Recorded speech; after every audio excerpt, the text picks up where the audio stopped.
చరణస్మరణ ఇహలోక వైభవాయ ఇహ పరలోక వైభవాయ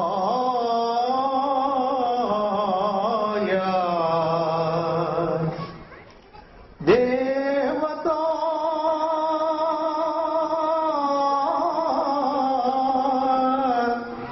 సార్వభౌమా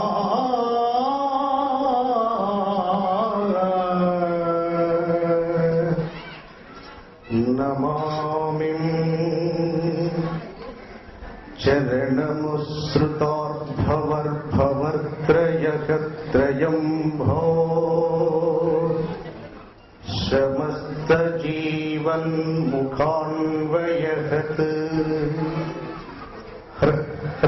త్రైవాణ్య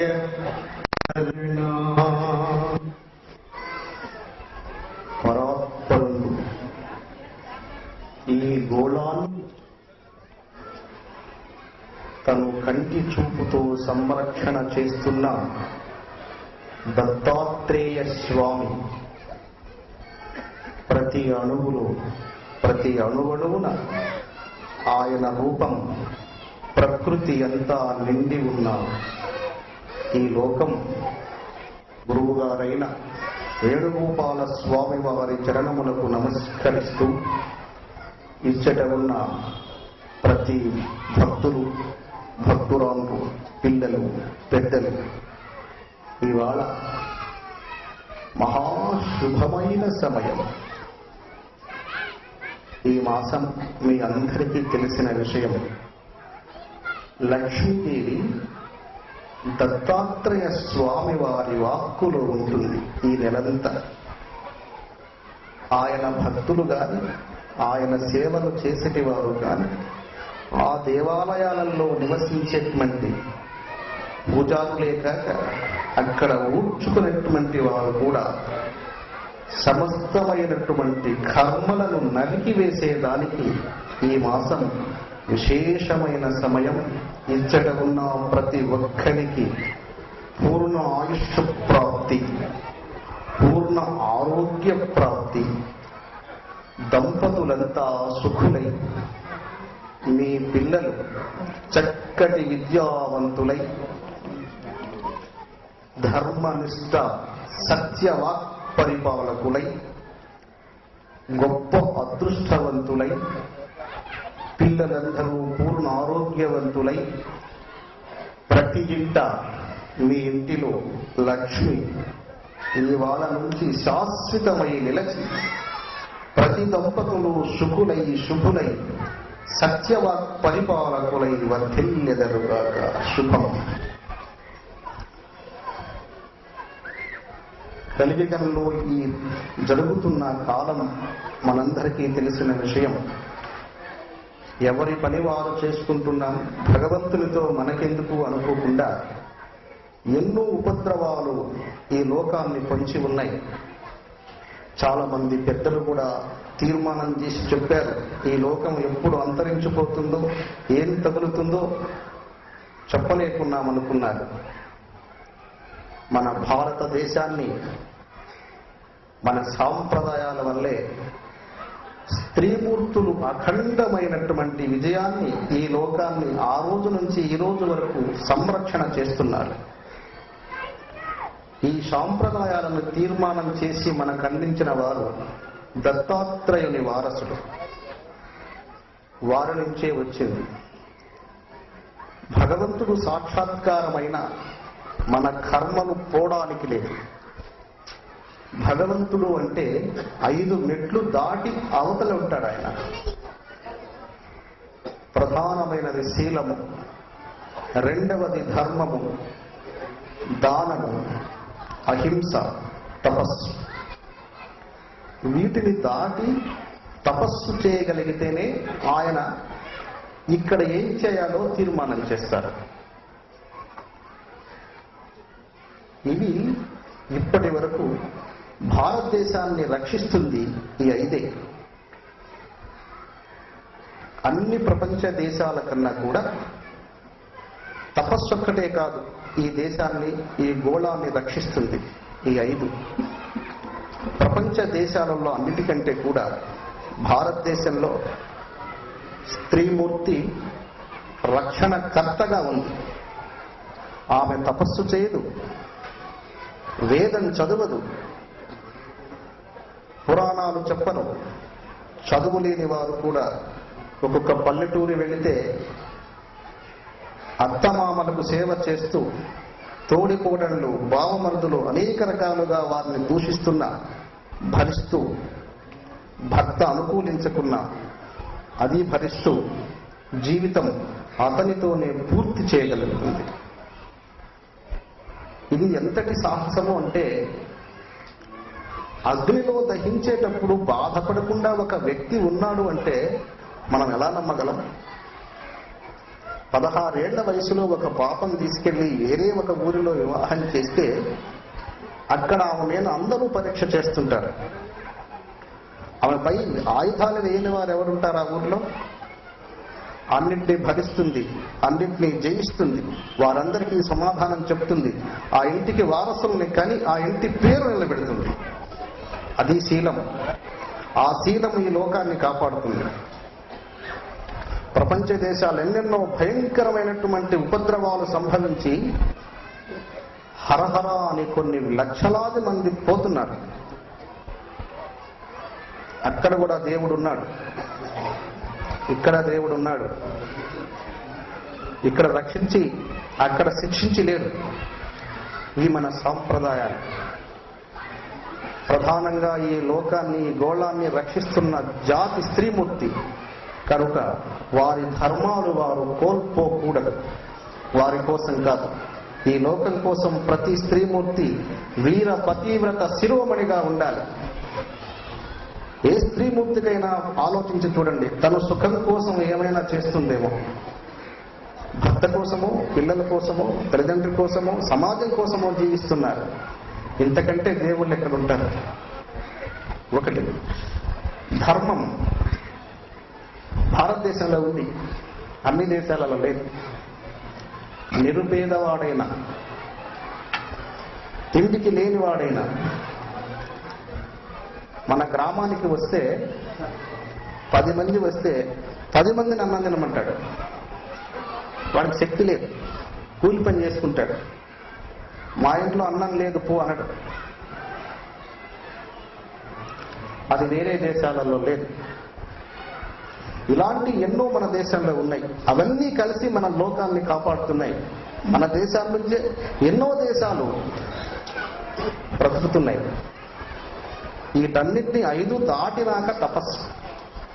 ఆ తపస్సు దాటితే భగవంతుడు. అంటే భగవంతుని మనస్సు ఏమిటంటే, ఏ మనిషికి దేవుడికి నమస్కరిస్తే కష్టాలు పో అని కాదు నమస్కరించేది, రా అని. ప్రతి ఒక్కడు వీరుడు లోకంలో. ప్రతి ఒక్క మనిషి నిజాయితీపరుడు. కష్టానికి తల దించడు, మరణానికి తల దించి లేడు. వయసు ఉడిగిన తర్వాత ఎవడైనా చావుకు భయపడతాడా? నేను ఎప్పుడు పోవాలయ్యా అంటాడు. ఏం ప్రాణం ఆయనకి తీపి కదా. ధర్మం. ఈ లోకం, ఈ గడ్డకే ధర్మాన్ని పాటించే శక్తి ఉంది. ఎవరు ఏం చదవాల్సిన పని లేదు, వేదాలు నేర్వాల్సిన పని లేదు. ప్రతి మనిషిలో ఉంది ఈ ధర్మం. విదేశీయ పరిపాలనను, విదేశీయులను చూచి ఇప్పుడు కొంత పిల్లలలో మార్పులు వస్తున్నాయి. ఇది రాకూడదు. ఇవి వస్తే లోకం అంతరించిపోతుంది. భగవంతుడిని నమ్ముకున్నాం, భగవంతుడు మనకు మేలు చేస్తాడు కదా.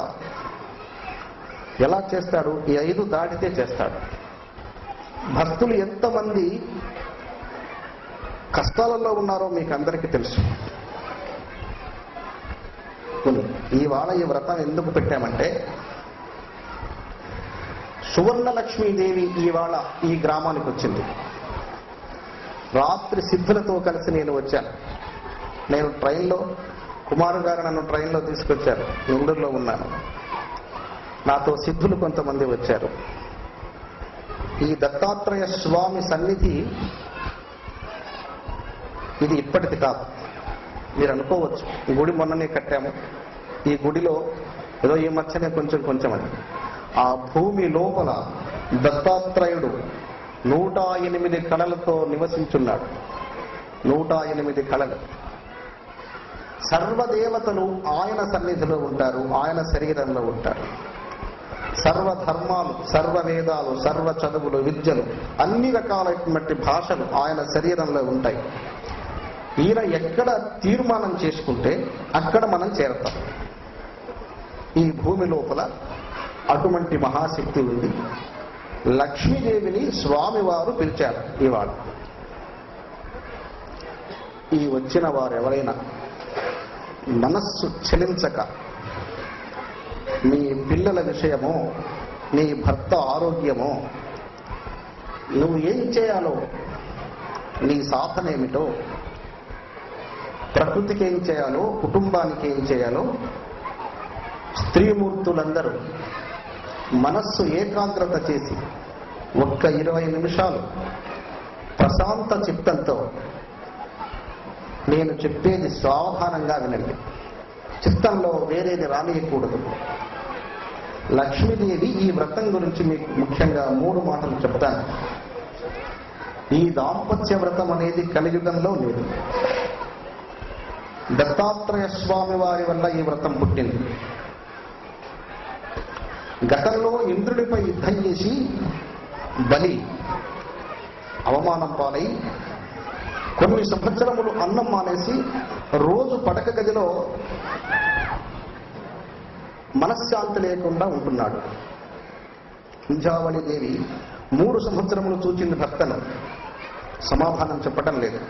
ఆ అనంతరం గురువు గారిని అడిగితే, ఈయన ఓడిపోయాడమ్మా, ఆయన్ని జయిస్తే తప్ప లేకుంటే ఈయన మళ్ళా ఆహారం అంత తీసుకోడు. అప్పట్లో వారికి వాయుస్తంభన తెలుసు, మహావిద్యాపరులు. ఆహారం లేకుండా ఎన్ని సంవత్సరములైనా అలా ఉండేటువంటి శక్తులు ఉన్నాయి. అప్పుడు కానీ ఈయన భోజనం చేయడు అన్నాడు. ఎలా? ఎవరికి పట్టకపోయినా భార్యకు పడుతుంది. భర్త విషయం, కొడుకు విషయం, ఆమెకు బాధ. ఆలోచించింది, అన్నీ ఎతికి చెప్పాడు గురువు గారు. వారు దేవతలకు గురువు, ఆయనతో ఎదుర్కోవడం మీ సాధ్యం కాని పని. సువర్ణలక్ష్మి అనేటువంటి దేవత త్రిముఖ దత్తాత్రేయ స్వామి వారి ఎదలో ఉంది. ఆమె నీ ఇంటికి వస్తే, ఆమె చెప్పింది నువ్వు చేస్తే నీ భర్త సంతోషిస్తాడు అని చెప్పారు. తపస్సు ప్రారంభం చేసింది. 3 సంవత్సరములు తపస్సు చేసింది. అప్పటికి 6 ఏళ్లు గడిచింది. అంతకుముందు 3 సంవత్సరములు భోజనం లేదు, ఇప్పుడు 3 ఏళ్లు భోజనం లేదు. అప్పుడు ఆ తల్లి దర్శనమైంది. 3 ఏళ్ల తర్వాత, నా భర్త ఇంద్రుని జయించాలి, ఏం చేస్తావో, ఎలాంటి వరం ఇస్తావో ఇవ్వమ్మా. అమ్మా, ఇంద్రుని జయించడం సామాన్యమైన పని కాదు. సువర్ణలక్ష్మి దత్తాత్రేయ దాంపత్య వ్రతం చెయ్యి. దీనికి అష్టదిక్పాలకులు, నవగ్రహాలు, త్రిమూర్తులు 3 కలిసి 21 మంది. వారి చేత నీవు ఆశీర్వచన పొందు. అనంతరము నీ మెడలో ఒక అమృత ఆంహృతి అనేటువంటి ఒక వజ్ర కవచం వేస్తారు. దాన్ని ఇప్పుడు మనం దారం వేస్తూ ఉంటాం, అదే దాని గుర్తు. అది వేయించుకో, నీ భర్త పూర్ణ ఆయుష్యవంతుడవుతాడు. ఇంద్రుని కాదు, పరమేశ్వరుని కూడా జయిస్తాడు అని చెప్పారు. అదెక్కడ వీలవుతుంది? దేవేంద్రుడు మహావిరోధి. నీవు సాధన మొదలుపెట్టు, నీ భర్తను పూజలో కూర్చుండబెట్టు, నేను పిలిపిస్తానన్నాడు. ఈ తపస్సు 3 సంవత్సరములు చేసేసరికి లోకమంతా సుభిక్షమైపోయింది. చోరులు లేరు, జారులు లేరు, దొంగతనం చేసేవాళ్ళు లేరు, శరీరాన్ని నమ్ముకునే వాళ్ళు లేరు. ఎక్కడ పడితే అక్కడ విపరీతమైన ధనము చేకూరింది. రాజు చేతికి కంకణం ధరించి లోకానికి అందరికి దానం చేయటం మొదలుపెట్టారు. పుణ్యం అధికమైపోయింది. విష్ణు భార్య కూడా అక్కడే వచ్చున్నాడు. సరస్వతి బ్రహ్మ అక్కడికి వచ్చేశారు. పరమేశ్వరుడు అక్కడే ఉన్నాడు. భూలోకమే వైకుంఠంగా మారిపోయింది. కానీ భర్త వినలేదు. ఈ వ్రతానికి భర్త వినలేదు. ఆ రోజు నుంచి ఈ రోజు కూడా అమ్మవార్లు చెప్పింది భర్తలు అంతగా వినరు. అహం పనిచేస్తుంటుంది వాళ్ళకి. భార్య ఎప్పుడు భర్త యోగక్షేమాలు చూస్తుంటుంటారు. నా భర్త క్షేమంగా ఉండాలి, ఎక్కడ పుట్టొస్తుందో కానీ ఆయన మీద అంత ప్రాణం ఇస్తుంది, తల్లిదండ్రులను కూడా వదిలేస్తుంది.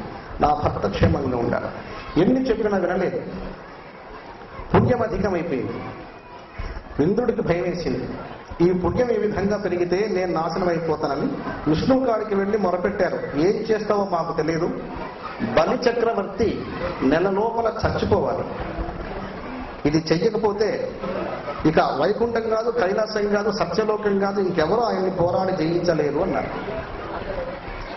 వ్రతమేం పూర్తి చేయలేదు ఈ మహాతల్లి, ఆయన ఒప్పుకోలేదు. విష్ణువు బలిని చంపడం కొరకు ప్రయత్నం చేయాల్సి వచ్చింది.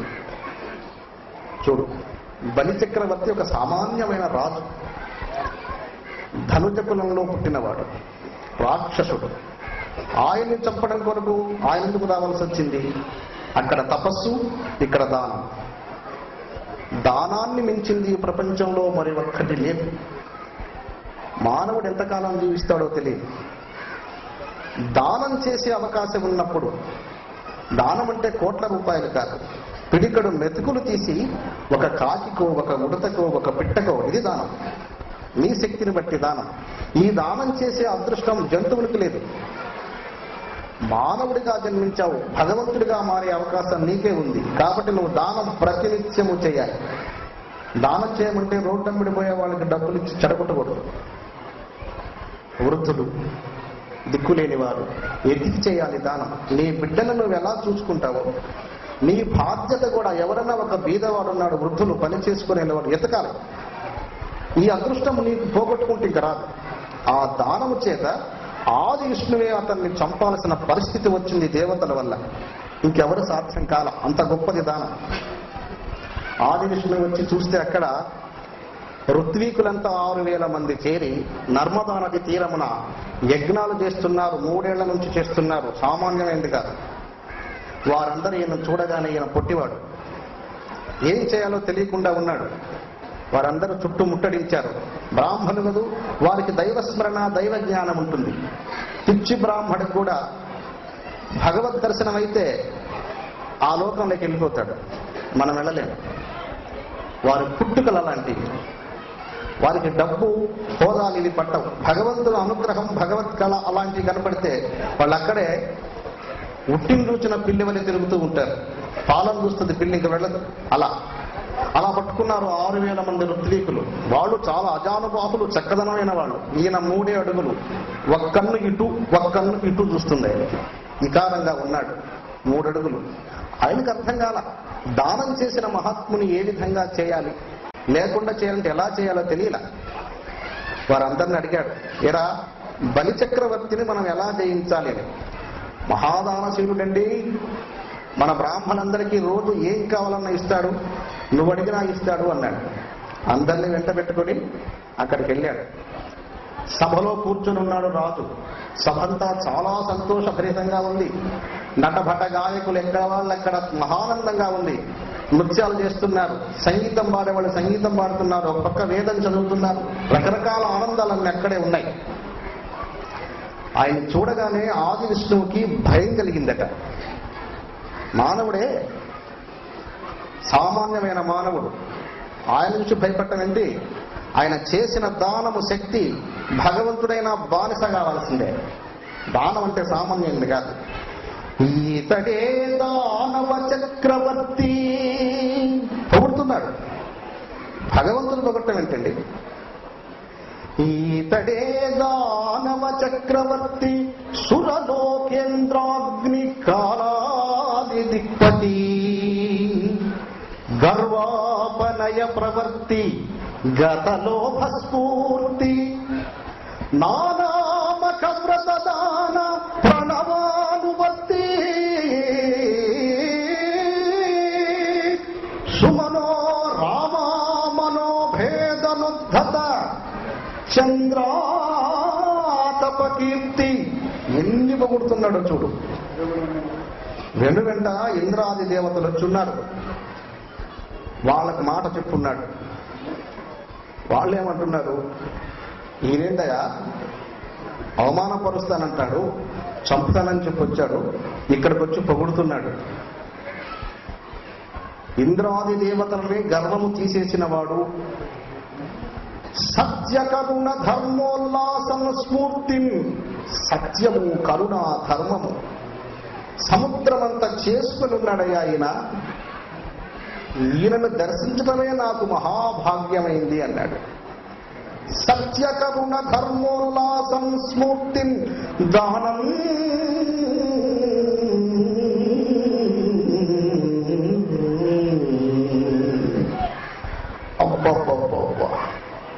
రాక్షసుల్లో ఇంతటి మహాత్ముడు ఎలా పుట్టాడు?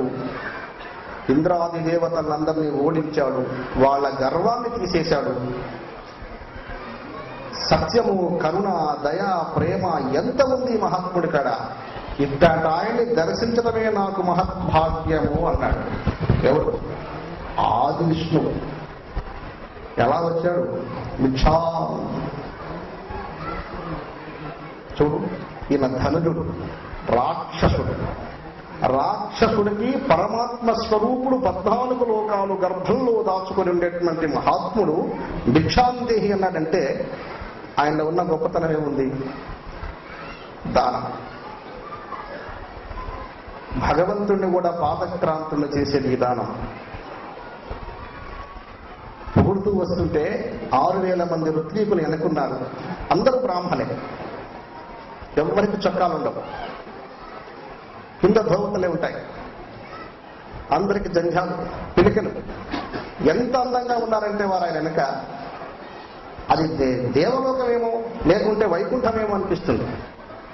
అర్చకులు ఉంటేనే ఆ ప్రాంతం అందంగా ఉంటుంది, భగవత్ కళ కనిపిస్తుంది అన్నమాట. ఈ మహాగర్వి చక్రవర్తి ఆ భగవత్ స్వరూపుణ్ణి చూచి 3 అడుగులు ఎత్తులేడు. ఈయన 8 అడుగులు పొడవున్నవాడు ఆ కాలంలో. అజానబాహుడు, మహాచక్కదనమైన వాడు. సింహాసనము దిగాడు తెలియకుండానే. దానం ఎప్పుడైతే చేశాడో తపస్సు గురించి కూడా అది అంటుకుంది, భగవతత్వం కూడా అంటుకుంది. వడుగా యౌవని వాడవో యౌవడవో. చేతులు తెలియకుండానే చేతులు 2 మూడ్చుకొని ఎదురుగా వెళ్ళి, అయ్యా యౌవని వాడ యౌవడం సంవాస స్థలం వెయ్యది ఇతను నివరుడంచుట సఫలం నా వంశము జన్మము. పరిపూర్ణత స్థాయికి వెళ్ళిపోయినాడు. తెలియదా? నిలబడి ఉన్నాడా, కూర్చొని ఉన్నాడా, ఏం చేస్తున్నాడో తెలియదా? ముగ్ధుడైపోయాడు. వంగి వంగి వంగి నడుస్తున్నాడు. ఎదుట ఉన్న భగవత్ శక్తిని దానం అనే పుణ్యం పోయి వరిస్తుంది. అది భగవత్ శక్తి, ఇది పుణ్యశక్తి. అవి రెంటికి చాలా దగ్గర సంబంధం. భగవంతుడేమో పుణ్యం చేసిన వాడిని గొప్పగా గగనం చూసి దండం పెడుతున్నాడు. పుణ్యం చేసిన వాడేమో భగవంతుడు సాయి కిందకొచ్చి దండం పెడుతున్నాడు. సుకృతంబులయ్యే శిఖుడు యజ్ఞం చేసేటప్పుడు ఆ యజ్ఞంలో దేవతలు వస్తారు. అది మనం గమనించం. ఏదో చేస్తూ ఉంటాం. మంత్రం చెప్తూ అగ్ని నువ్వు పుట్టిస్తే ఆ అగ్నిలో నువ్వు ఏ మంత్రం చెప్తావో ఏ దేవుడు వస్తాడో అక్కడికి వచ్చేస్తాడు. చూడగలిగిన శక్తి, ఆ ఆనందాన్ని అనుభవించే శక్తి కొద్ది మందికే ఉంటుంది. శ్రీడి సాయినాథుడు అక్కడ కూర్చొని పనికిరాని పుల్లలన్నీ తెచ్చుకొని ఒక మురికి గుంటకాడ మంట వేసుకుంటాడు. మరి పకీరేంద్ర రోజంటే పిచ్చి పిచ్చి పుల్లలు తెచ్చి మంటలు వేస్తారంటారు. అందులో ఆయన దగ్గర ఉన్నవారు ఇద్దరికి ఆ అగ్నిలో సువర్ణ లక్ష్మీ దేవత దర్శనమిచ్చింది. పక్కన చాలా మంది ఉన్నారు, కానీ వారికి ఆ శుభనం తెలియదు. వారికి ఎందుకు దర్శనమిచ్చింది? వారి మీద భగవంతుడికి ఏంటి ప్రేమ? వారిలో దయాగుణాలున్నాయి. భగవంతుడు ఎవరిని శిక్షించేది కాదు, ఎవరిని ప్రేమించేది కాదు. నువ్వు దండం పెడితే నీకు రక్షణ కలుగుద్ది అనుకుంటున్నావు, కలుగదు. నీలో సాత్విక తత్వం, దయాగుణం, ప్రేమతత్వం ఇవి ఉంటేనే నీకు ఆయన సహాయం కలుగుతుంది. అయితే ఆయన సహాయం కలగకుండా, దండం పెట్టుకోకుండా లోకంలో పెద్ద పెద్ద కోట్లు సంపాదించి పెద్ద పెద్ద వాళ్ళై ఉన్నారు. వాళ్ళ చెప్పుల కింద మంచి మంచి వాళ్ళంతా పడి నలిగిపోతున్నారని అనుకుంటున్నారు. ఒక్కసారి వెనక్కి తిరిగి చూసుకోండి. ఎవడు ఎంత ఎత్తుకి ఎదుగుతాడో ధర్మాన్ని కోల్పోతే అంత కిందకి వెళ్ళిపోయాడు. పురాతన నుంచి తీసుకోండి, రాజ్య పరిపాలకులు తీసుకోండి, మన గ్రామాల్లో ఉన్న పెద్ద పెద్ద కుటుంబాలు తీసుకోండి, ధర్మాన్ని, సత్యాన్ని, నీతిని ఎవ్వడూ కాదనడానికి లేదు. అవి లేక అధర్మ పరిపాలన చేసి అన్యాయం చేస్తే 5 ఏళ్లకు, 6 ఏళ్లకు, 10 ఏళ్లకు, 20 ఏళ్లకు అతను తెచ్చుకున్న దైవశక్తి కోల్పోయి బలహీనులై, దరిద్రులై కుటుంబాలు చెడిపోవలసిందే. ఈ ప్రకృతే దానికి శిక్ష చేసేది, భగవంతునికి సంబంధం లేదు. అలాగే యజ్ఞంలో, బలి చేసిన యజ్ఞంలో దేవతలు వచ్చారు. అవన్నీ బలి చక్రవర్తి చూశాడు. చూచి ఆనందించి, వాళ్ళందరికీ కూడా నీ వల్ల మోక్షం వచ్చిందేమో మహాత్మా, సుకృతంబులయ్యే సిక్కులం కళ్యాణమికాలము. ఓ మహాత్మా, నీ దర్శనం, నువ్వేందయ్యా ఇంత అందంగా ఉన్నావు. ఆయన కన్నులకు అంత అందంగా కనిపిస్తున్నాడు. తీసుకొచ్చి కుర్చీ వేసి కూర్చుండబెట్టాడు.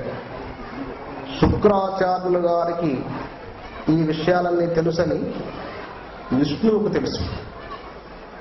గగనాన దేవతలంతా కేరి చూస్తున్నారు. ఇంతకు ఆయన్ని చేరాడు. ఏం జరగబోతుంది?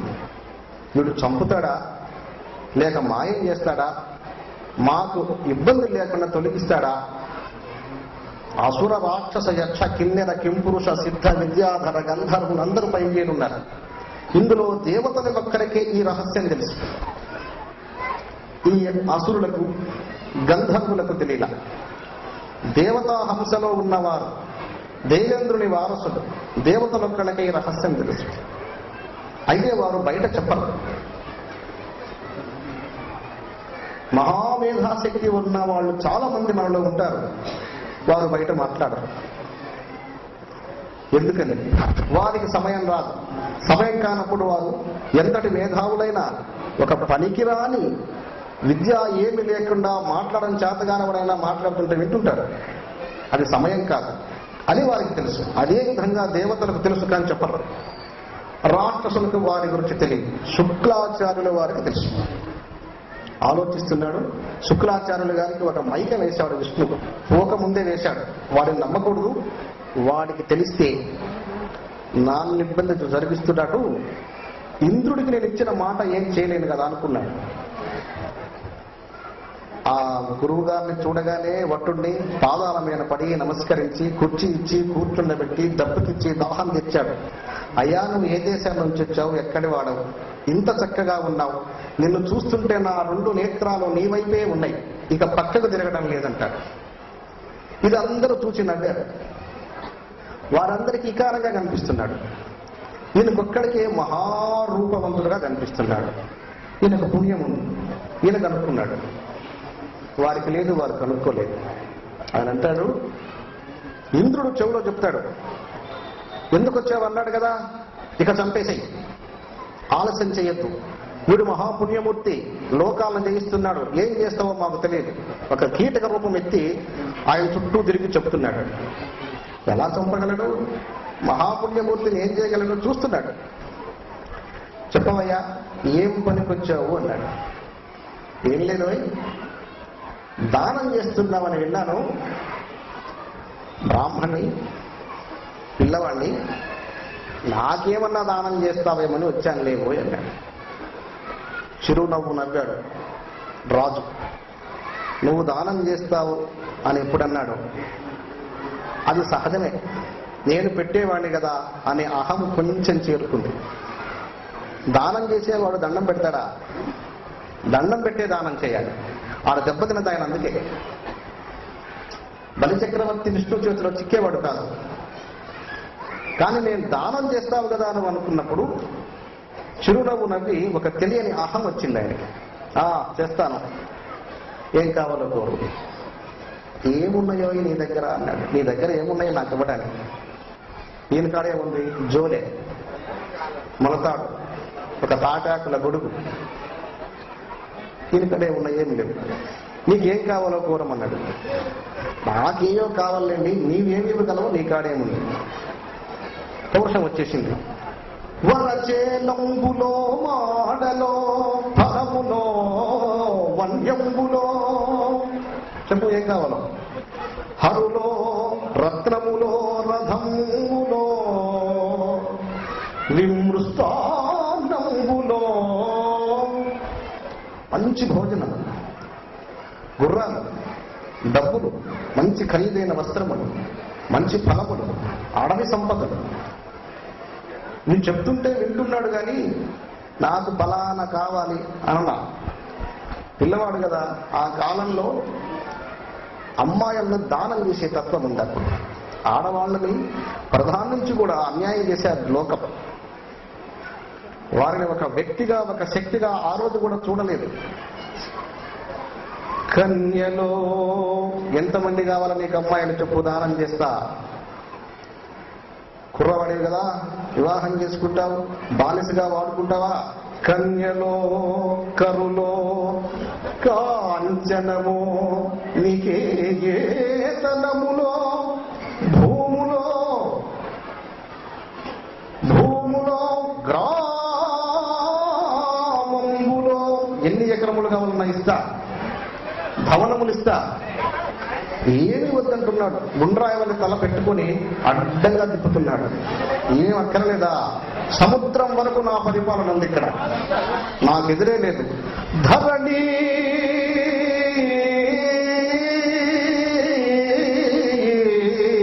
ఖండము కాక ఏమడిగేదో, ఈ భూగోళం అంతా కాక ఇంకేమన్నా అడుగుతావా? అడగవయ్యా. ఏం చెప్పాలో తెలియలా. దానము చేయబోతూ ముందు బలి చక్రవర్తికి అంతకు ముందు రాత్రి ఒక సంఘటన జరిగింది. ఇంట్లో ఆమె భక్తురాలు కదా, ఇంజావళి, దర్శనమిచ్చింది రాత్రికి. లేవగొట్టింది, పాన్పు బయట పడుకునుంది భర్త పక్కన. ఏ ఇంజావళి, లేవే లేవే లేవు. లేచి కళ్ళు నిలుపుకొని కూర్చొని, ఏంటమ్మా, రేపు నీ భర్త చనిపోయే రోజు రాబోతుంది, దానం చేసే దాన్ని రేపు చేయకుండా మాట తీసుకోవే అన్నది. ఇప్పుడు కూడా ఒక్కొక్క ఇంటిలో ఒక్కొక్క మహాతల్లికి భవిష్యత్తు తెలుస్తుంది. అదే వారిని ఇంట్లో వాళ్ళు లెక్క చేయరు, గౌరవించరు. కానీ అమ్మ వాళ్ళకు తెలుస్తుంది. పిల్లలకి ఏదైనా ఆపదలు వచ్చినా, భర్తకి ఏదైనా ఆపదలు వచ్చినా, కొంచెం భక్తి జ్ఞానము, ధర్మము పాటించే స్త్రీమూర్తులకు ఏం జరగబోతుందో ఆపద ముందు తెలుసుకుంటారు. అయితే వారు ఎరుకలు లేక అవి గుర్తించరు. కొంతమంది గుర్తిస్తారు. ఆ టైంలో నిద్ర లేపి రాజుని, ఏమండి చక్రవర్తి గారు, నాకు ఒక మాట కావాలి ఇవాళ. ఆయన నిద్రలో ఏం కావాలో చెప్పవే అన్నాడు. రేపు సూర్యుడు హస్తమయమయ్యేంత వరకు, సూర్యుడు కుంకేంత వరకు దానం చెయ్యను అని ఒక్క మాట ఇవ్వవయ్యా అన్నది. నిద్ర మత్తులో ఏముంది, రేపే కదా ఇస్తానుకో, ఇవ్వను లేపు అన్నాడు. అప్పుడు గుర్తొచ్చింది బలికి.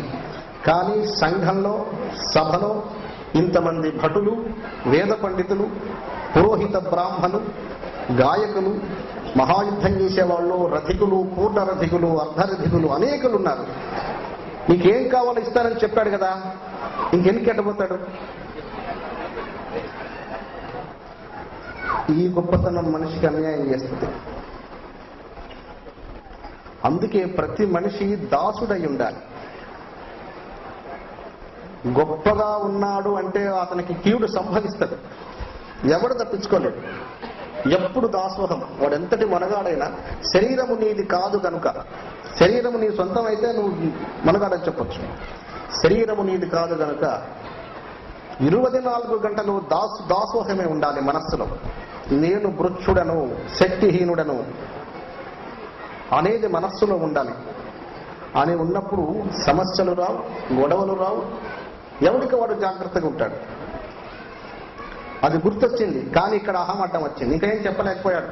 ఇంతమంది సభలో చూస్తున్నారు, ఇస్తానని చెప్పాను కదా, మళ్ళీ ఇవ్వనంటే వద్దు అనుకున్నాడు.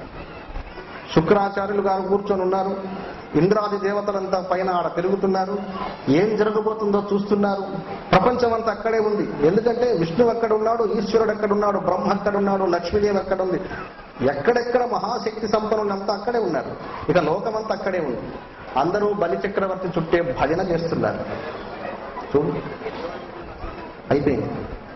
ఇక ఆయన లేచి ఎలా అడగాల, ఏం అడగాల, ఏం చేయాలా, ఈ బలిని ఎలా బంధించాలా, ఎలా నాశనం చేయాలా అర్థం కాల. ఆయన పుణ్యం ఈయనకి అడ్డుపడుతుంది. ఇక తప్పదుగా, వచ్చిన తర్వాత ఏదో చేయాలా. అడిగేశాడు, ఏమయ్యా నాకు లోకమంతా ఇస్తానంటున్నావు, అక్కర్లేదులే, నేను పొట్టివాడిని కదా, మూడు అడుగులు ఇవ్వయ్యా అన్నాడు. 3 అడుగులు చాలు. సభలోని వారంతా పక్కు నవ్వారండి. ఈడెవడో పిచ్చోడు, మన బ్రాహ్మణులు ఎట్ట పుట్టాడు వీడు. మనం తాత దగ్గరకు పోతే వాడు 10 రూపాయలు ఇస్తానంటే మనం 20 రూపాయలు అడుగుగలము. అందుకే మన వాళ్ళంతా పిచ్చివాళ్ళు అంటారని వీళ్ళే చులకనగా మాట్లాడుకున్నారు. సభలోని వారంతా నవ్వారు. అక్కడున్న వారంతా విచిత్రంగా చూస్తున్నారు. గురువులు సందేహించారు. ఓహో ఏదో జరగబోతుంది ఇక్కడ అని వారికి తెలిసిపోయింది. పోనీ ఇస్తానని చెప్తావా, ఇవ్వనంటావా చెప్పి వెళ్ళిపోతానన్నాడు. భార్య చెప్పింది మనస్సులో ఉంది, గురువులు ఇష్టంగా లేరు. గురువులు చెప్పండి ఏది చేయడు బలి. కానీ ఈ సభలో మాట ఇచ్చాను, ఇక నేను మాట తప్పడానికి లేదు.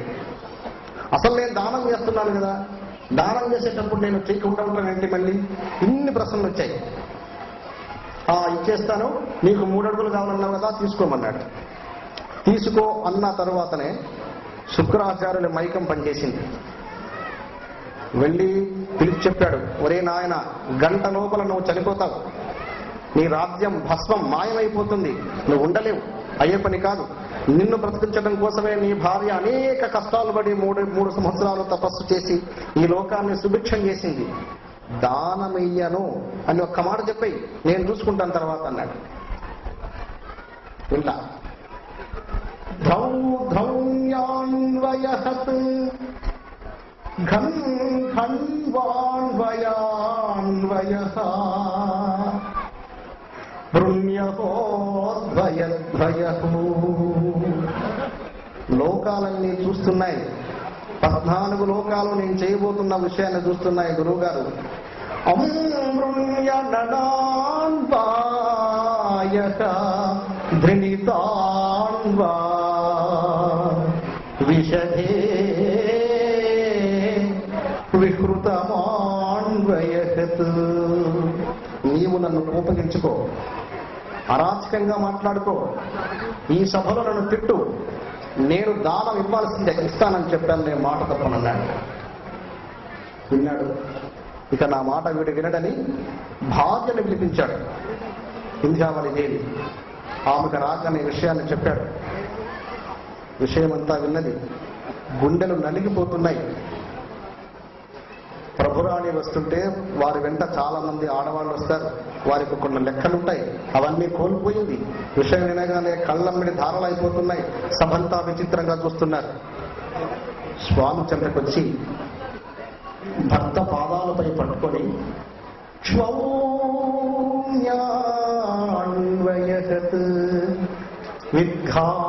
విద్ఘాన్యా పురర్ధాయతం.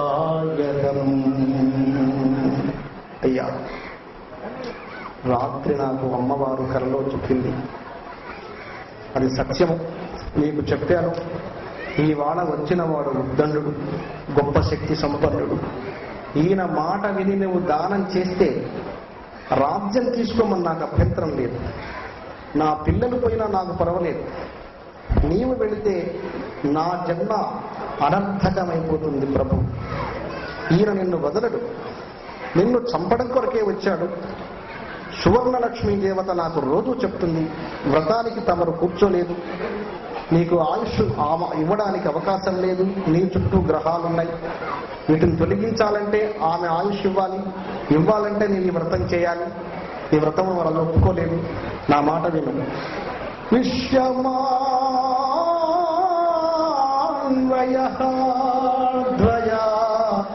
రిర్భూత్వా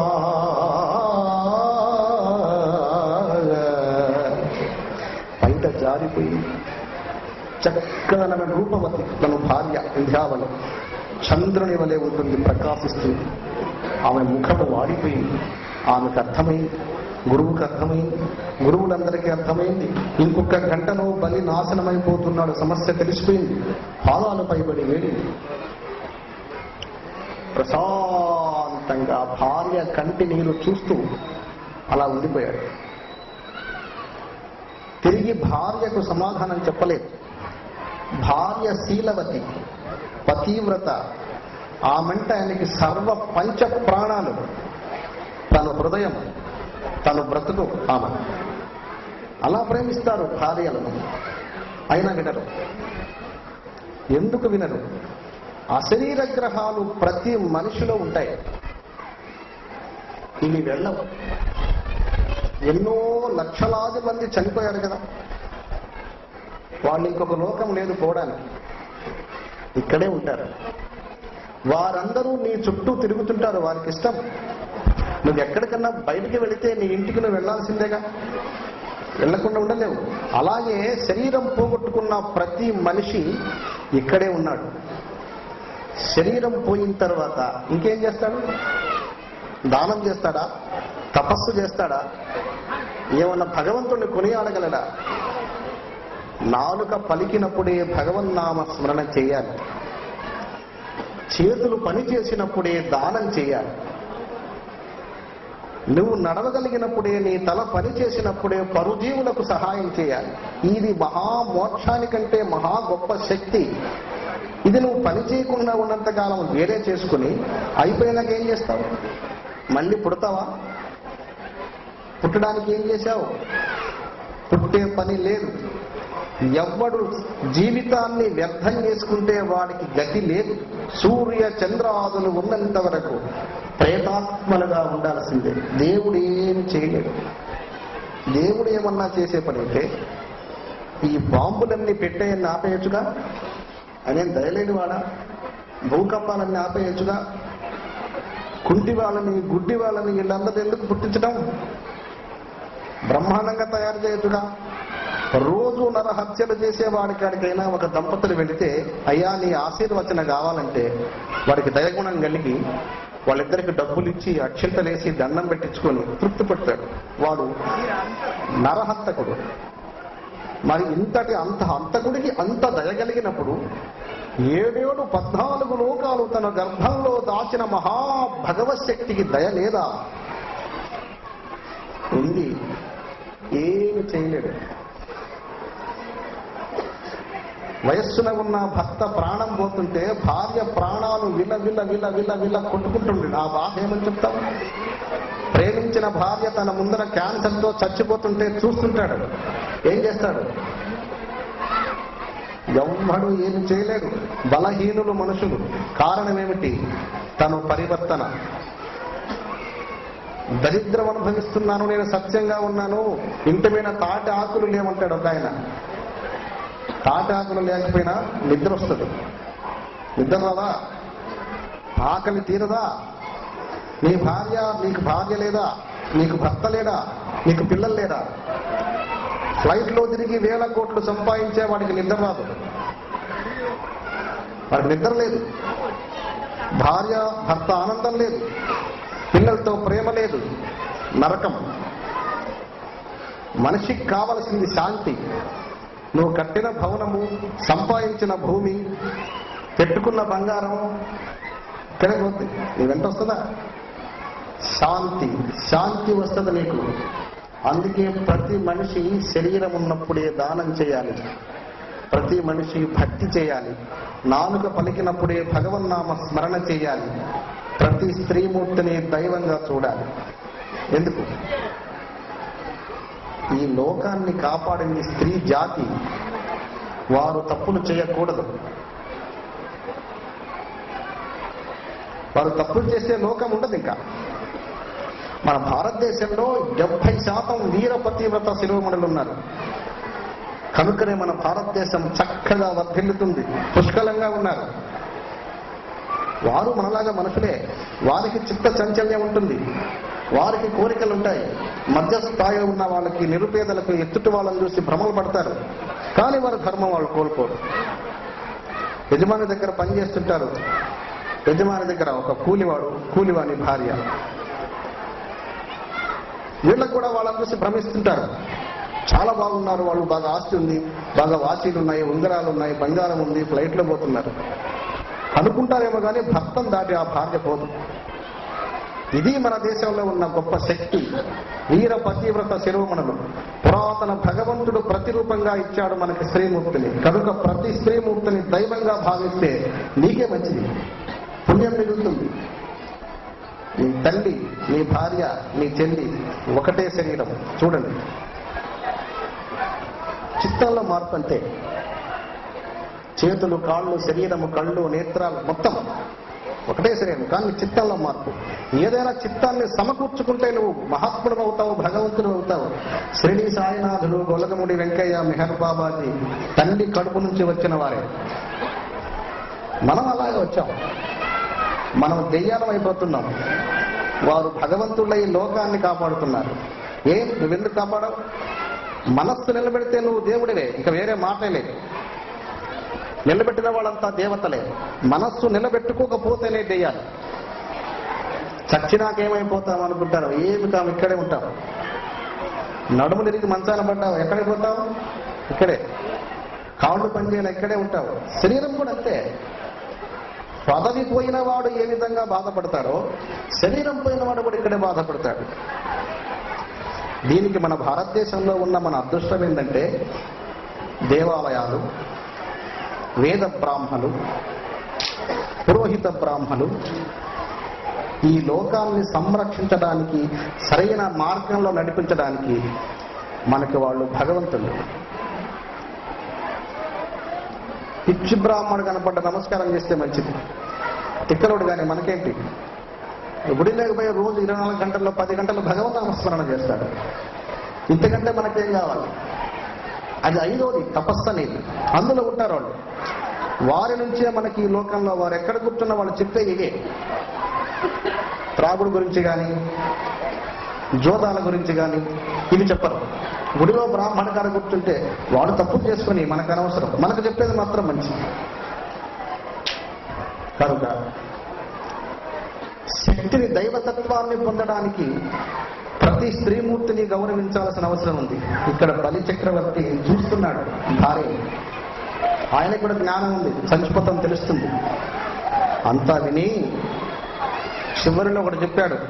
ఈ పక్క ఇంధ్యావళి, ఈ పక్క గురువు గారు ఉన్నారు, ఎదురుగా బ్రహ్మఋషులంతా ఉన్నారు. అప్పటికి అర్థమైపోయింది బలి చక్రవర్తికి. ఒక మాట చెప్పాడు, ఓసి వెర్రిదానా, కారే రాజులు రాజ్యముంగలుగదే,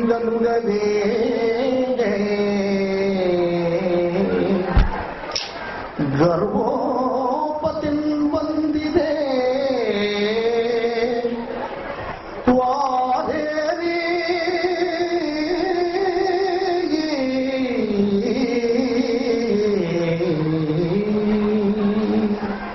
మా తాతలు, తండ్రులు లోకాలను జయించిన వారు, మహాశక్తి సంపన్నులు, సామాన్యుల వారి భవనములే, వారి బంగారం అంతా ఏది, సముద్రం దాకా పరిపాలించారు. వారి భూములే భూమిపై పేరైనంజలజే.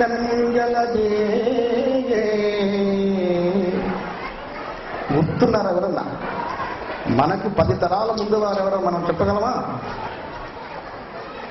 మనకు టెన్షన్ ఏమవుతుంది? టెన్షన్ పూర్తిగా వదిలేసి కూర్చో ఏమవుతుంది? ఏం కాదు. మన పరివర్తన కరెక్ట్గా పెట్టుకొని ప్రశాంతంగా ఉంటే ఏ మనిషికి బీపీ రాదు. ఎందుకు టెన్షన్? ఎవడున్నాడు ఇక్కడ? ఎవడు శరీరం ఉంటుంది ఇక్కడ? ఎవరి శరీరం ఉండేది కాదు. ఊరికే భయం. కూతురు పెళ్లి కాలేదు, డబ్బులు లేవు, ఏం కాదా? ప్రధానమంత్రి కూతురు కవుంది, రోజు కూలి పని చేస్తున్న కూతురు కవుంది, ఏం తక్కువ? వీళ్ళకి నిద్ర ఒకటే, వాడికి నిద్ర ఒకటే. లేనిపోని భ్రమ. ఆ భ్రమను తొలగించుకుంటే మనిషి పరమాత్ముడైనట్లే. లేదు, నువ్వు టెన్షన్ పడ్డావు, ఏం సాధిస్తావు? ఇక్కడ ఏం మూట కట్టుకుని పోయినావు? శివి ప్రముఖులు యశోదాములైరే.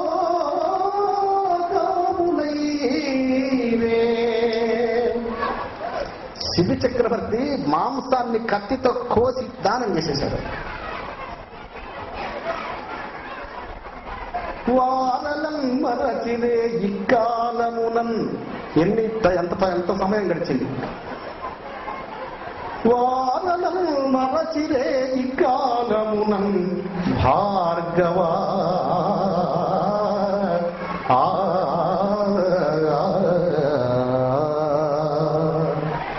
ఒక మాంసపు ఖండ తీసి దానం చేస్తే ఈ రాజ్యాలు ఉన్నవాళ్ళు, పెద్ద పెద్ద వాళ్ళం అనుకున్న వాళ్ళు, గొప్ప గొప్పగా భవనాలు కట్టిన వాళ్ళంతా మట్టిలో పోయారు.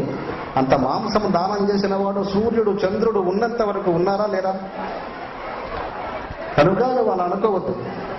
పోతే పోని, ఆయన అడిగాడు, నేను ఇస్తానన్నాను. ఈయన కర్ర పట్టుకొని పైకి లేచి, అరే రాజా, నాకు ఇస్తానన్నావు కదా, నువ్వు ఇస్తావా? లేదు, ఇవ్వనంటే చెప్పి వెళ్ళిపోతానన్నాడు. భార్య ఏడుస్తుంది, గురువులు ఏడుస్తున్నారు. గురువు గారు ఏం చేయాలో తెలియడంలా. సభలోని ముఖ్యులందరికీ అర్థమైంది, వాళ్ళు బాధపడుతున్నారు. ఈయనేమో కఠినంగా తయారయ్యాడు. దయగలగడంలా. వచ్చింది అందుకోసం కదా, అతన్ని నాశనం చేయడం కోసం వచ్చాడు. ఆయన పుణ్యాన్ని తప్పించుకోవడానికి ప్రయత్నం చేస్తున్నాడు. నువ్వు ఉండవయ్యా, నేను ఇస్తానన్నాను కదా, నువ్వు తొందరపడతావు ఎందుకు, నువ్వు కూర్చో అన్నాడు. ఏంటది కూర్చోనేది? నీ భార్య, నీ పిల్లలు కుక్కల వల్ల కేకలేస్తుంటే నేను ఇంట్లో కూర్చోవాలా? వెధవ 3 అడుగులు ఇస్తే ఇవ్వు, లేకుండా చావు అన్నాడు. ఇస్తాను కదయ్యా, నువ్వు తొందరపడగాక అట్లా కూర్చో, నువ్వు అట్లా కూర్చో అన్నాడు. వచ్చాడు గురువు గారు. రాజా, చివరిసారిగా చెప్తున్నాను, నీవు చచ్చిపోయేది సత్యం, ఈ భూమి కూడా మాయమైపోయేది సత్యం. వచ్చిన వాడు సామాన్యుడు కాదు. వాడికి నువ్వు 3 అడుగులు దానం చేస్తానన్నావు. 3 లోకాలు వాడి కాలి కింద కూడా రావు. వీడి సామాన్యుడు కాదు. కాబట్టి చిట్ట చివరి మాట నేను చెప్తున్నా, నా మాట విని ఇవ్వను అనువను.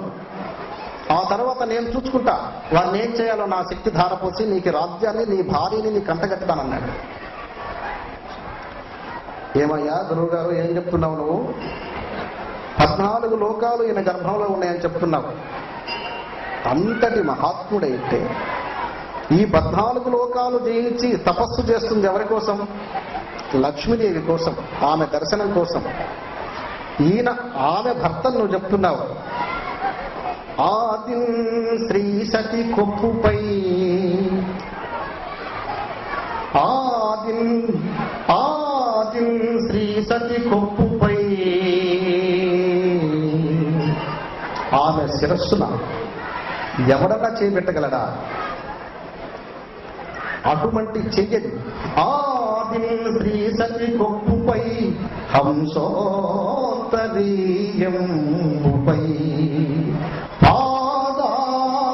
పాదాబ్జంబులపై, పాదాలపై ఉందా చెయ్యి, శిరస్సు మీద ఉంది. కపోల తటిపై పాలిండ్లపై, చూడు ఎట్టాటి స్థలాలలో ఉందో. నూతన మర్యాదలు జందు కరంబు క్రిందగుట. 14 లోకాలకు జయించేటువంటి శక్తి సంపన్నుడు. ఏ దేవత మనం అనుకుంటున్నామో, సర్వలోకాలు ఏ దేవత కోసం మనము తపము జపము తపస్సు చేస్తున్నామో, ఆ దేవత ఆయన అరిచేతులు అన్ని తాకిన చెయ్యి. నూతన మర్యాదలు జందు కరంబు క్రిందగుట, మేల్గాదె నా కరంబు పైన గుట, రాజ్యము గీత్యము. ఎందుకు ఈ రాజ్యమయ్యా? ఎంతకాలం ఉంటుంది? అందరికీ అభయం ఇచ్చడి చెయ్యి ఇక్కడుంది. ఇప్పుడు నా చెయ్యి దానిపైన ఉంది. క్షౌణ్వాన్వయగ్రణ్య నిపుణ్యణాన్వయ త్రుతాహృత్వా భవర్భవర్త్రయం. భువను భువనంబులు, నదులు నదంబులు, చలయేళ్లు, పర్వతంబులు సమస్తాన్ని అరిచేతిలో పెట్టుకున్నటువంటి దిగ్ధిక్తాన్వయాన్వయహతు. సర్వ ప్రపంచాలు ఆయన చేతిలో ఉన్న చేయి ఇవాళ కింద నా చేయి పైన ఉంటే ఈ శరీరం ఉంటే ఎంత, పోతే ఎంత. అదంటూ ఇంకొక మాట చెప్పాడు. నువ్వేమన్నా అనుకో, భగవంతుడు అభ్యాగతి భిక్షగాడ, నాకు అవసరం లేదు. హంభన్వితాన్వయ కంకణ ధాత్రణ్యర్భవర్భవత్రయహత్. ఈ లోకము పోని, నా వంశము పోని, నా శరీరము పోని, నా భార్య నా కన్నుల మిందుల ప్రాణం పోని, నా పిల్లలు చచ్చిపోని, ఈ సభంతా నాశనమైపోని, హృంకృతాంకృతంస ప్రణాంక్రణ్యమాన్వయహత్వార్భవర్భవత్రయా. అస్సలు భయపడే సమస్య లేదయ్యా. నా ధ్యేయం, నా సిద్ధాంతం, నా న్యాయం దానం చేసేదే పెట్టుకున్నా. నేను దాంతో చచ్చిపోతా, లేదా నేను అదృష్టవంతుడైతే బ్రతుకుతా. బ్రతకపోని, నా పిల్లలు పోని, నేను పోని, నా సిద్ధాంతాన్ని నేను మార్చుకోను అన్నాడు. దానం చేసే దాని కొరకు ఆయన అంత సాహసం చేశాడు. ఇది శాశ్వతమైంది కనుక, శరీరము శాశ్వతమైంది కాదు కనుక. దానంలో తపస్సుంది, దానంలో భగవంతుడు ఉన్నాడు, దానంలో అనేక పుణ్యాలు ఉన్నాయి. ఎవడు చెప్పినా వెళ్ళలేదు, దానం చేసేశాడు. ఆది విష్ణువు ఆయన్ని అంతరింపజేసి భూలోకంలోకి తొక్కేశాడు. కుంజావళీదేవి అల్లాడిపోయింది. సువర్ణలక్ష్మీ దేవత వ్రతము జరిగి ఉంటే ఈయన పుణ్యం ఇంకా చేసేవాడు, లోకంలో ఇంకా అనేక ఉపకారాలు చేసేవాడు. ఆయన సిద్ధాంతం తప్పు అని నేను అనను. కానీ భార్య చెప్పినటువంటి నీతిని పాటించాల్సిన అవసరం ప్రతి పురుషుడికి ఉంది. భార్యలో గొప్ప ఏకాగ్రత ఉండాల్సిన ప్రతి స్త్రీమూర్తికి ఉంది. భూలోకానికి తీసుకొచ్చారు ఈ వ్రతాన్ని. ఈ వ్రతము ఎవరింటిలో జరుగుద్దో వారింటిలో పిల్లల చదువులు కానీ, వారి ఆరోగ్యాలు కానీ, అపమృత్యువు కానీ రాదు. గత 10 సంవత్సరముల నుండి ఈ వ్రతాలు చేస్తున్నారు. ప్రతి ఇంటిలో చేసుకున్న ఇంటిలో ఆపదలన్నీ దాటేసుకుంటూ వెళుతున్నారు. కనుక ప్రతి స్త్రీమూర్తి ఇది గుర్తుంచుకొని ఈ మాసంలో ఈ వ్రతాన్ని చేసే విధానం మనసులో పెట్టుకోండి. ఇది ఎవ్వరికీ కష్టం కాదు, ఎవరికి డబ్బు ఖర్చు పెట్టాల్సిన పని లేదు. 21 జతను ఇంటికి పిలిచి పులిహోర దానం చేయండి. భోజనం పెట్టలేని వారు కూడా చేయవచ్చు. ఈ వ్రతంలో దేవతలందరూ అక్కడ చూచి ఆనందించి ఆ స్త్రీమూర్తిని దీర్ఘసుమంగళిగా ఆశీర్వాదన చేస్తారు. ప్రతి సంవత్సరం నీ పెళ్లి రోజు ఈ వ్రతం జరగాలి. విష్ణువు ప్రతిరోజు చేసుకుంటాడు ఈ వ్రతం. లక్ష్మిని కూర్చొని పెట్టుకుని ప్రతిరోజు చేసుకుంటాడు. ఆయనకు దత్తాత్రేయుడు ఇచ్చాడు ఆ వరాన్ని. నీ పెళ్లి రోజు గుర్తు చేసుకో, ఏడాదిలో ఒక్కసారి ఈ వ్రతాన్ని చెయ్యి. ఈ వ్రతమైన తరువాత ఈ 21 ముత్తైదులు నీ మెడలో దారం వేస్తారు, దీర్ఘసుమంగళిగా ఉండమని. ఆ దారాన్ని నీ కన్నా పిల్లలకు కుడి హస్తానికి ఒక్కొక్క ముక్క తెంచి కట్టి వారిని నీ పాదాలకు నమస్కరించమని చెప్పి వారి తలపై నీ చెయ్యి పెట్టి ఆ బిడ్డను ఆ రోజు ఆశీర్వాదన చెయ్యి. విద్యలో, ఆరోగ్యంలో, ఆర్థికంలో ముందుకెళ్ళిపోతాడు.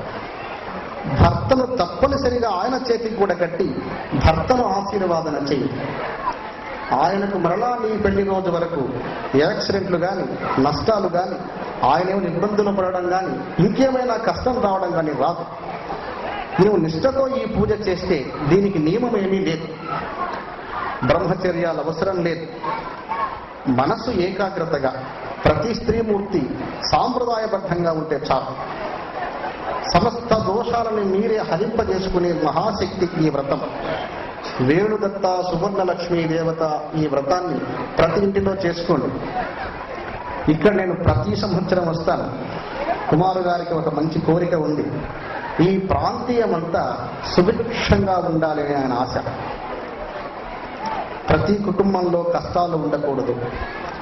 ప్రతి దంపతులు క్షేమంగా ఉండాలి, అన్యోన్యంగా ఉండాలి. ప్రతి ఇంటిలో పిల్లవాడు గొప్పగా చదవాలి, ప్రతి ఇంటిలో బిడ్డ గొప్ప ఉద్యోగాలు చేయాలని, అందరూ ఆరోగ్యంగా ఉండాలని కుమారు గారి ఆశయం. ఈ ప్రాంతీయ మొత్తానికి మేలు చేయాలని ఉన్నాడు. కనుక నేను ప్రతి సంవత్సరం వస్తాను. ఈసారి వచ్చినప్పుడు 2 రోజులు 3 రోజులు ఉండి చక్కటి ఉపన్యాసం చెప్తాను. అందరూ తప్పకుండా వచ్చి విని సువర్ణలక్ష్మీ దేవతను, దత్తాత్రేయుని నిరంతరము స్మరించుకోండి. ఎవరైనా పెళ్ళులుంటే ఒక మంత్రం చెప్తాను, రాసుకోండి. మీ ఆశయాలు ఏమైనా ఉంటే అది పెట్టుకొని చేసుకోండి. ఆ మంత్రంతో 40 రోజులు చేసుకోండి. అది మీ పనులు చేసి పెడుతుంది.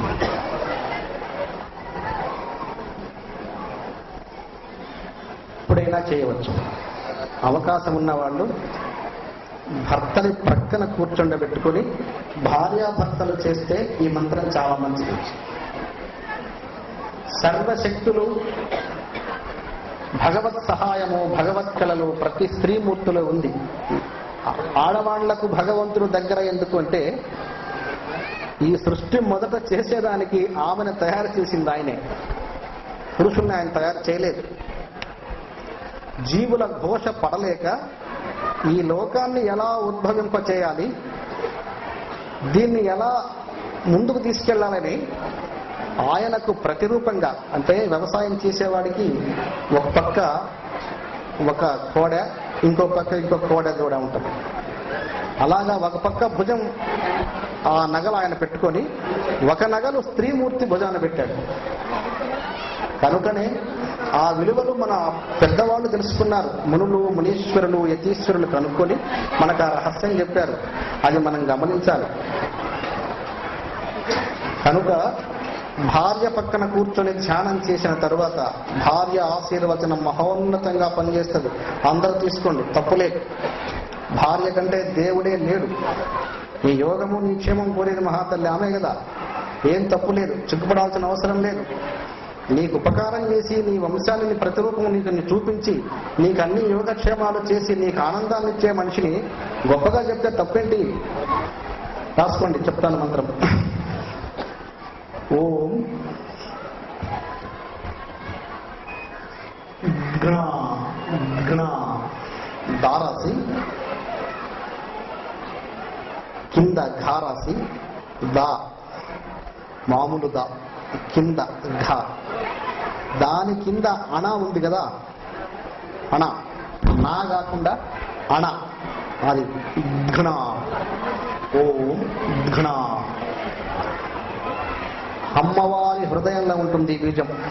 సువర్ణ లక్ష్మీదేవత హృదయంలో ఉంటుంది. ఏ స్త్రీమూర్తి అయినా కింద ఏదైనా ఒక చాప లాంటిది కానీ, లేకపోతే ఎవరన్నా ఇళ్లలో పురాతనలో ఉంటాయి జింక చర్మాలు అలాంటివి కూడా ఉంటాయి. అట్లా ఉన్నవాళ్ళు జాగ్రత్తగా దాన్ని కింద వేసుకుని దాని మీద ఒక పట్టపరుచుకొని హాస్పిటల్లో మీరు ఎలా కూర్చోగలిగితే అలా కూర్చొని ఆ పూజలో కూర్చొనే ముందు స్నానం చేసి కూర్చుంటే చాలు. ఏం పెద్ద నియమం అక్కర్లేదు. కొద్దిగా ఒక అరటిపండు, లేకుంటే చక్కెర, లేకుంటే ఏదో ఒకటి కొంచెం దీపారాధన చేసి పెట్టుకొని కూర్చోండి. అది అవకాశం లేని వారు ఒక ధూపం, ఏదన్నా ఒక మంచి పొగ, సుగంధం వచ్చే పొగ పెట్టుకో. ఎందుకంటే మీరు పిలిచే ప్రతి భౌ, ఈ 3 అక్షరాలు భర్తతో కలిసి అవకాశం ఉన్నవాళ్ళు సాయంకాలం లేదు ప్రొద్దుబొద్ది నిద్ర లేవగానే అన్ని నీళ్లు పుక్కులించి ఊచి ప్రశాంతంగా మీరు పడుకునే బెడ్ మీద చేసుకోవచ్చు. దంపతులకు నేరం లేదు. ఒక దాంపత్య జీవితం అంటే భగవంతుడు అని, సంపూర్ణమైంది అని. అగ్ని సాక్షాత్కారం పెట్టి వారిద్దరిని ఒకటి చేస్తారంటే వీళ్ళు భగవంతుళ్ళు అని, ఈ సృష్టికి మూలాధారకర్తలు అని. వారికి నేరపారాలు ఉండవు. అందరూ ఆనందంగా జీవించవచ్చు. భగవంతుడి కోసం బ్రహ్మచర్యాలు ఉండి ఉపవాసాలు అన్నం తినకుండా ఉండాల్సిన అవసరం లేదు. అన్నానికి దేవుడికి సంబంధం లేదు. నీ బ్రహ్మచర్యానికి భగవంతుడికి సంబంధం లేదు. నీ హృదయం ఆ కూర్చున్న 10 నిమిషాలు భగవంతుని వైపు మనసు నిలబెట్టు చాలు. నువ్వు పిలిస్తే ఆమె పలుకుద్ది. ఇలా ప్రతిరోజు చేయండి, లేదా ఒక మండలం చేయండి, ఏదన్నా ఎన్నుకోండి. ఊరికే కాకుండా నాకు ఈ పని జరగాలి అంటే చాలా పెద్ద పని పెట్టుకొని చేయబట్టండి. నువ్వు చేసేది 40 రోజులు. దీనికి నీకు తగిన ధర్మం, నువ్వు ఎంత పని చేశావో అంతవరకే చేయాలి. నువ్వు చేసే చాకిరి, నువ్వు చేస్తున్న ఏకాగ్రతకు సమమైన ఫలితం నీకు వస్తుంది. అమ్మవారు ఉంటుంది, అధిగమించి సహాయపడదు, నువ్వు చేస్తున్నటువంటి దాన్ని బట్టి చేస్తుంది. ఈ మంత్రం చేయండి. ఈ పూజలు మన ఊళ్ళో అందరూ చేయించండి. మీలో ఎవరైనా అమ్మవార్లు 2 3 దీన్ని నేర్చుకొని ప్రతి ఇంటిని రక్షించండి. ఈ పూజ చేసి మీరు ఆ ఇంటిని ఆశీర్వాదన చేసి వచ్చిన తరువాత మళ్ళా వచ్చే సంవత్సరం వరకు ఆ ఇంటిలో ఎన్ని శుభాలు వస్తాయి మీరు చూడండి. ప్రజలకు ఉపకారం చేసే కంటే ఇక మీకేం కావాలి చెప్పండి. నీ బిడ్డను ఎలా పెంచుతావో ఈ ప్రపంచాన్ని కూడా అలా చూడటం మొదలు పెట్టండి. భగవంతుడు వేరే లేరు, మీరే భగవంతుడు. ఆ దారిలో మనం వెళుతూ ఉంటే మన కష్టాలు మనకుంటాయి, వాటిని వద్దు అని చెప్పగాకండి, రానియండి. కష్టాన్ని అనుభవించడానికి మోయడం కొరకు వీరనారీమణుల్లాగా సిద్ధంగా ఉండండి. అవి రావడానికి కారణం ఏమిటంటే అవి ఒక గ్రహాల వల్ల వస్తాయి. అవి నిన్ను ఆశించే బ్రతుకుతాయి. ప్రాణానికి సంబంధించినవి తప్ప ఏ కష్టాన్నైనా స్వీకరించడానికి మానవుడు ధైర్యంగా ఉండాలి. ఇది మానవ సహజం. మానవుడే భగవంతుడు. భగవంతుడు అంటే మంత్రాలు చేయటం, బురిజం చేయటం, ఉంగరాలు చేయటం కాదు. అవి వాళ్ళు ఎందుకు చేశారంటే మన మూర్ఖత్వాన్ని మార్చడం కొరకే చేశారు. ఓహో ఏదో ఉంది అని మనం అటువైపు తిరుగుతామని చేశారు. బిడ్డకు అన్నం పెడితే వాడు తినడు. చందమామం చూపిస్తుంది తల్లి, తీసుకొస్తాను రా తినరా అంటది. ఇప్పుడు తింటాడు వాడు. అలా చేశారు వాడు. వారు చేసింది మేము చేయలేమా అంటాం కాదు. మనకు కావాల్సింది సత్యమైన దారే భగవతత్వం. పరులకు సేవ చేయటమే భగవంతుడు, ఇంకా వేరే లేదు. ప్రతి స్త్రీమూర్తి, ప్రతి పురుషుడు వయసు ఉన్నంత వరకు ఎవరికి ఉపకారం చేయలేదు వాళ్ళ అనుకోకూడదు. ప్రతిరోజు ఏదో ఒక ఉపకారం, ఏదో ఒక దానం. వీళ్ళే భగవంతుడు. అలా చేసుకుంటా నువ్వు ముందుకు వెళితే నీ నుంచి ఎన్ని కుటుంబాలు బాగా అవుతాయో చూడండి. సంతోషం. అందరూ లేచి ఒక్కసారి ఈ పట్టణాన్ని మనం ఆశీర్వాదన చేద్దాం. కూర్చోండి. భగవన్నామ స్మరణ విన్నాము, భగవంతుని గురించి ఆలోచించాము. మన మనస్సులు పవిత్రంగా ఉన్నాయి. ఈ పవిత్రమైన మనస్సుతో ఈ పొలమూరు అనే గ్రామము పలకండి. ధర్మతరమై, నీతివంతులై, ప్రతి మనిషిపై దయగలిగి, ప్రతి ఇంటిలో లక్ష్మి నిలచి, ప్రతి దంపతులు ధర్మనితులై, సత్యవాక్ పరిపాలకులై, సుఖులై, వారి సంతానము ధనవంతులై, విద్యావంతులై, పూర్ణాయుష్యవంతులై, పూర్ణారోగ్యవంతులై, ఈ గ్రామమున లక్ష్మి ప్రతి దేవి ప్రతి ఇంట శరీరములో చేరి నివసించుగాక, అష్టౌశ్వర్యముతో ఉండుగాక. ఈ భక్తుల దీవెన బ్రహ్మ దీవెనై నిలచుగాక.